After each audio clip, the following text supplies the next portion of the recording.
વિસ્તારોમાં મનરેગા કૌભાંડના મામલે ગુજરાત કોંગ્રેસે ઘટનાની તલસ્પર્શી તપાસ કરવાની માંગ કરી છે। કોંગ્રેસના પ્રવક્તા મનીષ દોશીએ કહ્યું કે ખોટા જોબ કાર્ડ અને ખોટી હાજરી ભરી લાખો રૂપિયા સગેવગે કરાયા છે। કૌભાંડ કરનાર સામે ફોજદારી ગુનો દાખલ કરવાની પણ માંગ થઈ રહી છે। સાથે તેમણે કહ્યું કે શ્રમિકો માટેની યોજના ભ્રષ્ટાચારની યોજના બની ગઈ છે। આ વાત પણ કરવામાં આવેલી છે।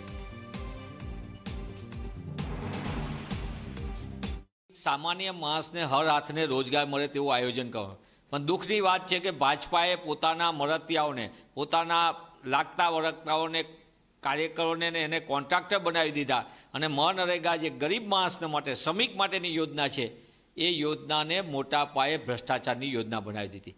पण दुखनी बात है कि गुजरातनी अंदर ग्रामीण विस्तारनी अंदर मृतकोना नामे पण जॉब कार्ड तो बने छे पण जॉब कार्ड बन्या पछी एमांथी लाखों रुपया बारोबार मजदूरीना नामे सगे वगे थई जाय छे। सीधी मांग छे कि मृतकोना नामे आवा जॉब कार्ड अने मनरेगा योजनाना भ्रष्टाचारनी तलस्पर्शी तपास थवी जोईए। साचाने काम मळवुं जोईए अने खोटाना नामे जे करोड़ों रुपया सगे वगे थाय छे तेनी सामे तात्कालिकपणे फौजदारी फरियाद थवी जोईए।